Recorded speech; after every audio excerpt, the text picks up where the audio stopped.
Pukul 6 waktu Indonesia Tengah, Radio Republik Indonesia ND menghadirkan Warta Berita.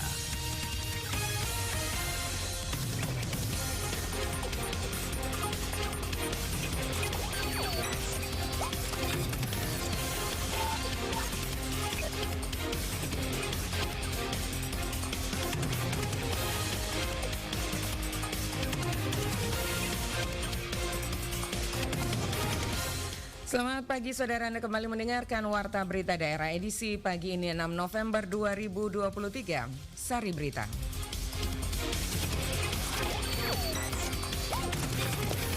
KPU DND menetapkan 498 daftar calon tetap anggota DPRD ND. Dinas Tenaga Kerja dan Transmigrasi Manggarai Barat fokus berikan pelatihan bagi pencari kerja. Selain dua berita ini akan kami hadirkan juga berita-berita lainnya. Selengkapnya kami rangkum dalam Warta Berita Daerah pagi ini bersama saya, Desi Natalia.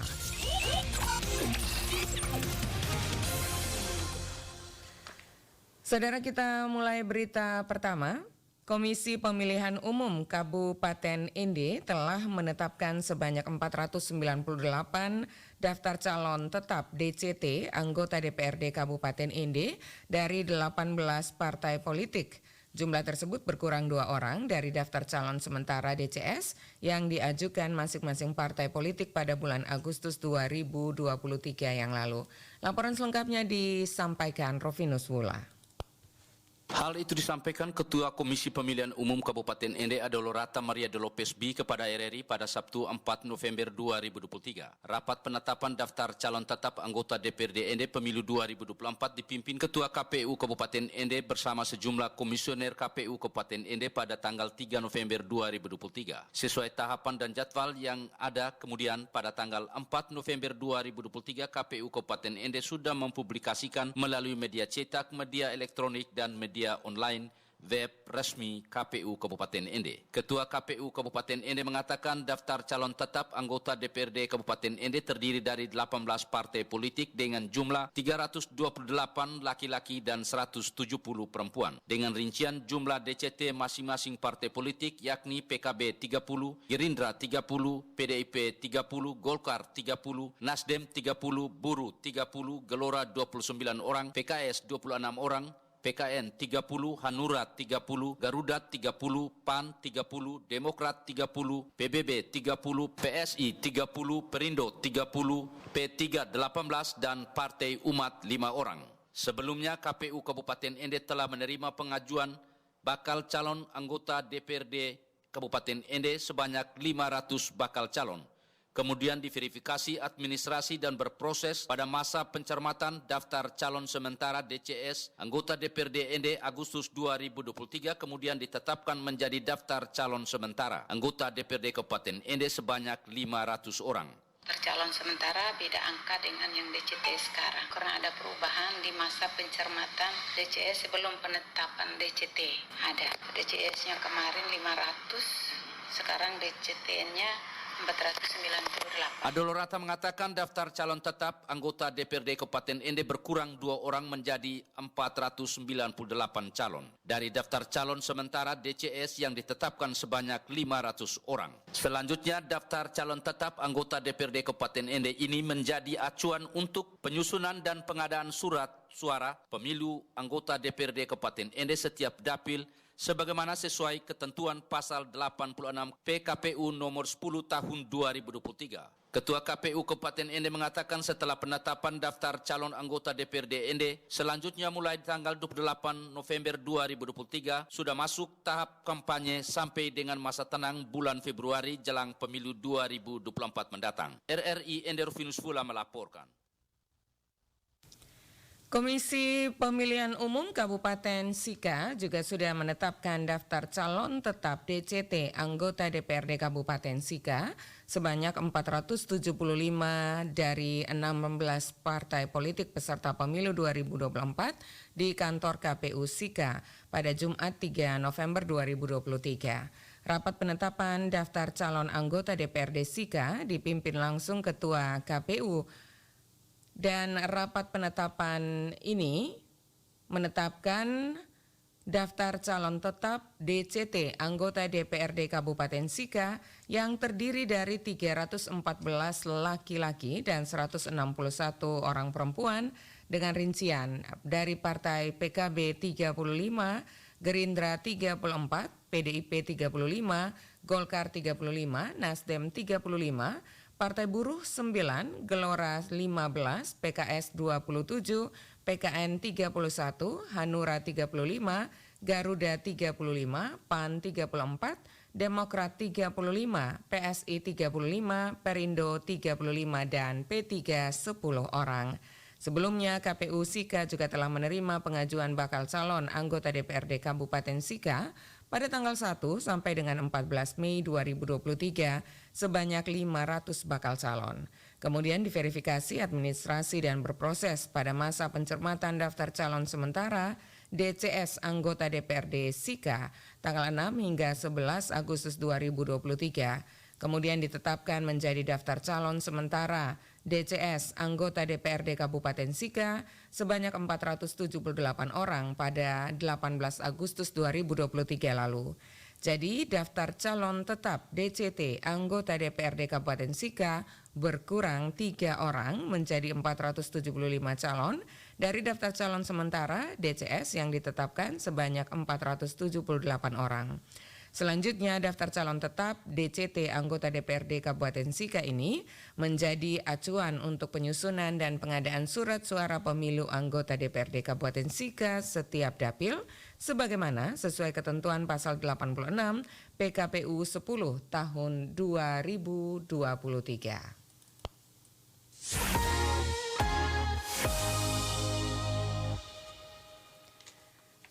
Dinas Tenaga Kerja dan Transmigrasi Koperasi dan UMKM Kabupaten Manggarai Barat kedepannya fokus memberikan pelatihan bagi pencari kerja di bidang pariwisata.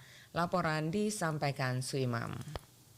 Kepala UPTD BLK Dinas Nakertrans Koperasi dan UKM Kabupaten Mabar, Paskalis Lambu, kepada RRI, Sabtu 4 November 2023 menjelaskan untuk kursus pelatihan di BLK hingga saat ini mengalami peningkatan yang mana dari tahun 2021 mendapatkan 5 paket, 2022 10 paket, dan tahun 2023 mencapai 15 paket. Dikatakan dari beberapa paket yang ada, ke depan pihaknya akan lebih fokus dengan pelatihan di bidang pariwisata karena dapat membantu para pencari kerja yang mengikuti kursus tersebut agar bisa berkembang dalam menjalankan dunia usahanya. Memang kami fokus lebih banyaknya pada pariwisata. Kita tahu bahwa Labuan Bajo adalah sebagai daerah destinasi pariwisata. Sehingga saya sebagai KUPTD BLK berkoordinasi dengan Dinas Tenaga Kerja bahwa kita fokus pelatihannya di bidang pariwisata. Menurutnya untuk menjalankan paket pelatihan di bidang pariwisata, pihaknya bekerja sama dengan pelaku wisata dan BLK komunitas yang ada di Kabupaten Mabar. Kita melihat Sarpras BLK memang sangat minim untuk menjalankan pelatihan-pelatihan yang ada. Terpaksa saya punya inovasi bagaimana saya mendekatkan BLK-BLK komunitas dengan pelaku-pelaku wisata yang punya sertifikat di bidang metodologi instruktur. Diakuinya, dengan semakin meningkatnya pelatihan-pelatihan di BLK tidak dibarengi dengan ketersediaan instruktur yang ada karena saat ini di BLK Mabar hanya mempunyai instruktur berjumlah 3 orang, terdiri dari 2 orang instruktur otomotif dan 1 orang instruktur AC. Ia melanjutkan, ke depan BLK akan menambah instruktur untuk mengisi kekurangan yang ada sehingga semua paket pelatihan masing-masing sudah mempunyai instruktur yang bersertifikat dan profesional. PT Taspen Persero berkomitmen untuk terus meningkatkan kepedulian terhadap masyarakat melalui berbagai program tanggung jawab sosial dan lingkungan. Sebagai wujud dari komitmen tersebut, PT Taspen melakukan penyerahan mobil ambulans kepada pemerintah Kabupaten Ende, kemudian untuk dikelola oleh Badan Amil Zakat Nasional Basnas Kabupaten Ende.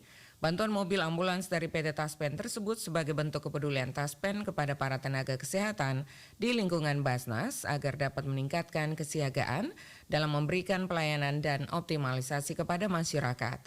Ketua Basnas Kabupaten Ende, Haji Abdullah Arbusman, usai menerima bantuan mobil ambulans dari PT Taspen Pusat kepada media mengatakan yang paling disyukuri kepada Yang Kuasa karena mendapatkan kendaraan operasional dari PT Taspen tersebut.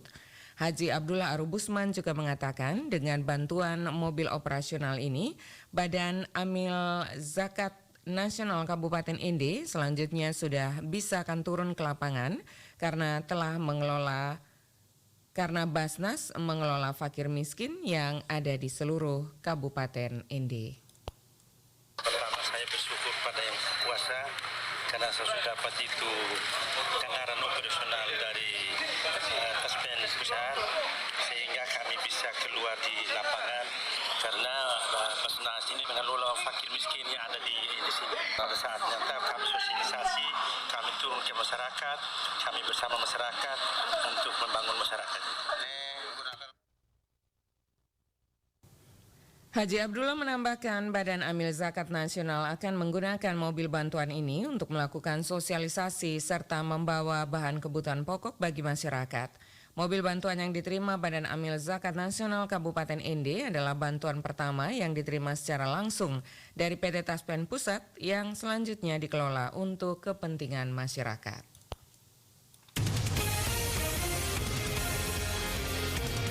Anda sedang mendengarkan Warta Berita RRI ND. Menyambut hari ulang tahun Paroki Santa Maria Immaculata Donna ke-108 pada 8 Desember 2023, panitia menggelar berbagai rangkaian kegiatan lomba. Kegiatan diawali dengan jalan sehat bersama, diikuti seluruh umat paroki serta siswa-siswi dari sejumlah sekolah SD, SMP, SMA, SMK yang ada di wilayah pusat paroki. Jalan sehat bersama dilepas Pastor Rekan RD Ceslaus AGJo, start dari Jembatan Wolowona menuju pusat paroki Santa Maria Immaculata Donna. Kegiatan Jalan Sehat Bersama dilaksanakan pada Sabtu 4 November 2023, dimeriahkan marching band dari siswa-siswi SMPK Maria Goretti ND. Ketua Panitia Penyelenggara Arnoldus Depa dalam laporan mengatakan, kegiatan perayaan Hari Ulang Tahun Paroki merupakan kegiatan rutin setiap tahun yang sangat dinantikan oleh umat paroki dan momentum ini menjadi kesempatan bagi umat untuk bersyukur atas rahmat yang telah diberikan Tuhan. Arnoldus juga menjelaskan tujuan perayaan Hari Ulang Tahun Paroki Santa Maria Immaculata Donna adalah sebagai ungkapan syukur atas anugerah dan karunia yang diberikan oleh Tuhan. Dan sebagai perayaan iman bahwa rahmat Tuhan senantiasa mengalir bagi umat paroki, menciptakan suasana harmonis bagi umat paroki untuk berbenah, berubah, berbuat, dan menjadi berkah. Menjadi sebuah sarana yang menyatukan seluruh umat paroki dan masyarakat sekitar. Pada tahun 2023 ini, umat paroki Santa Maria Immaculata Donna merayakan Hari Ulang Tahun Paroki yang ke-108 tahun. Dengan tema Merangkai Cinta, Menabur Kasih untuk menjadi garam dan terang bagi sesama. Tujuan penyelenggaraan perayaan Hari Ulang Tahun Paroki Santa Maria Immaculata Donna adalah 1. Sebagai ungkapan syukur atas anugerah dan karunia yang diberikan oleh Tuhan. 2. Sebagai perayaan iman bahwa rahmat Tuhan senantiasa mengalir bagi umat paroki Santa Maria Immaculata Donna. Arnoldus juga mengatakan kegiatan menyambut Hari Ulang Tahun Paroki Santa Maria Immaculata Donna mulai tanggal 4 November sampai 8 Desember 2023 bertempat di Paroki Santa Maria Immaculata Donna dengan berbagai jenis kegiatan, yakni lomba di bidang kerohanian, baca kitab suci, kuis kitab suci, mazmur, paduan suara, dan di bidang olahraga, pertandingan bola kaki mini, pertandingan bola voli, perlombaan yang bersifat hiburan isi air, dan berbagai kegiatan lainnya. Arnoldus juga menambahkan kegiatan menyambut Hari Ulang Tahun Paroki Santa Maria Immaculata Donna, panitia juga membangun kerjasama dengan Perum Bulog ND untuk melaksanakan kegiatan pasar murah yang akan berlangsung di pusat Paroki Santa Maria Immaculata Donna.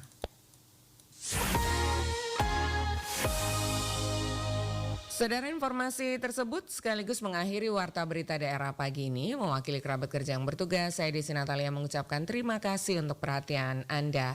Selanjutnya, pendengar dapat Anda ikuti selengkapnya program Florata pagi ini.